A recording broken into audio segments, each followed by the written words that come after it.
میرے نبی تشریف لے جا رہے ہیں، آپ کو آواز آئی یا رسول اللہ، آپ نے یوں دیکھا کوئی نظر نہیں آیا، پھر آواز آئی یا رسول اللہ،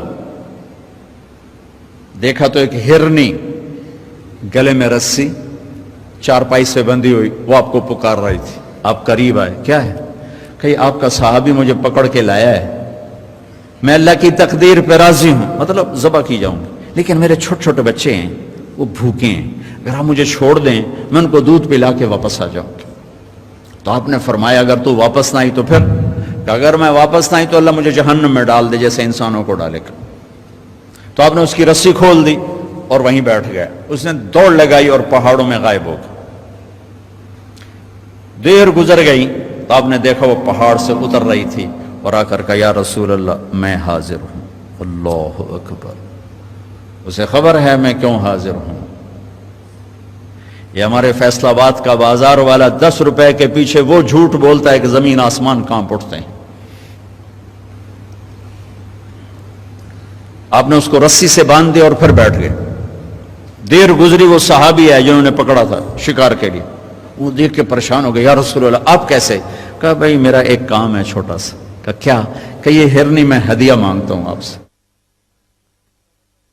کہا یا رسول اللہ ہم تو جان قربان کرنے کے پیچھے پھر رہے ہیں، آپ ہرنی کہتے ہیں؟ کہ بس یہ دے دو کلیل. تو آپ نے اس کی رسی گردن سے نکالی.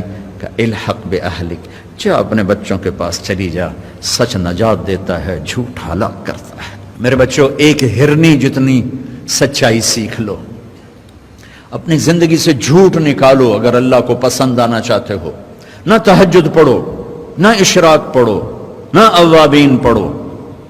فرض نماز کا تو معافی کوئی نہیں، اس کی تو معافی کوئی نہیں، سچ بولو. فرض روزے کی معافی کوئی نہیں، مت رکھو تم نفلی روزے، مت کرو تم نفلی حج. فرض حج ہے کرو، فرض زکوٰۃ ہے ادا کرو، فرض نماز ہے نہیں چھوڑ سکتے. سچ نہ چھوڑو، سچائی نہ چھوڑو. جو قوم جھوٹ اور بددیانت کا شکار ہوتی ہے انہیں دنیا کی کوئی طاقت عزت نہیں دے سکتی، چاہے وہ تہجد گزار ہوں اور چاہے وہ دہری ہوں. اور جو قوم سچ اور امانت پہ کھڑی ہو جاتی ہے انہیں کوئی شے ذلیل نہیں کر سکتی، چاہے وہ ایمان والے ہوں اور چاہے وہ 360 پتھروں کے پجاری ہوں. اپنی زندگی سے جھوٹ نکال دو اللہ کے واسطے.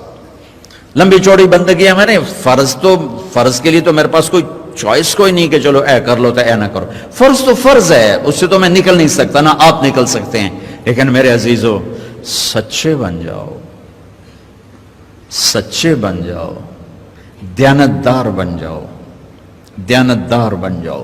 جو وقت یونیورسٹی کا ہے اس میں اگر آپ اپنے کام پہ جا رہے ہیں تو یہ آپ بددیانتی ہے. یہ خیانت صرف یہ نہیں کہ تم نے پیسے میں خیانت کی، ٹائم کی خیانت ہے. یونیورسٹی کے ٹائم میں پروفیسر صاحب اخبار پڑھ رہا ہے، یہ خیانت ہے اس وقت کے ساتھ جس کی گورنمنٹ اس کو تنخواہ دے رہی.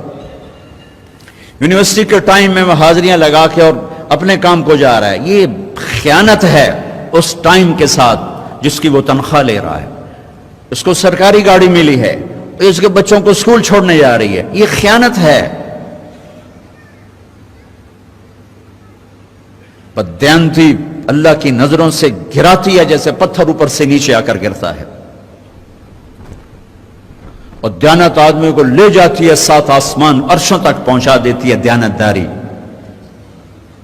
جو ٹائم یونیورسٹی کا مقرر ہے اس سے اگر آپ گھنٹہ لیٹ آ رہے ہو آپ نے 1 گھنٹے کی خیانت کی ہے. خیانت صرف پیسے جوڑ مارنے کو نہیں کہتے. آپ نے بچوں کو پڑھانا ہے، نہیں پڑھایا، تم نے پڑھنا ہے، تم آئے پڑھنے کے لیے، یہاں تم کسی اور کام میں لگے ہو. تم نے ماں باپ سے بھی خیانت کی، اللہ سے بھی خیانت کی، اس یونیورسٹی کے ساتھ خیانت کی.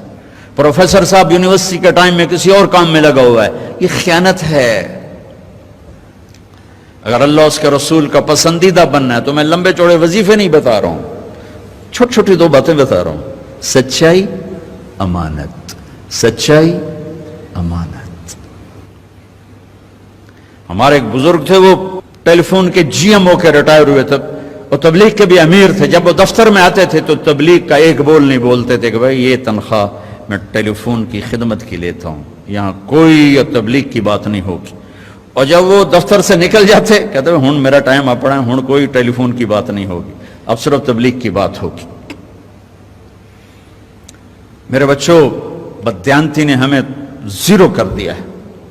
یہ تو ایک اجتماعی زندگی کے لحاظ سے میں کہہ رہا ہوں۔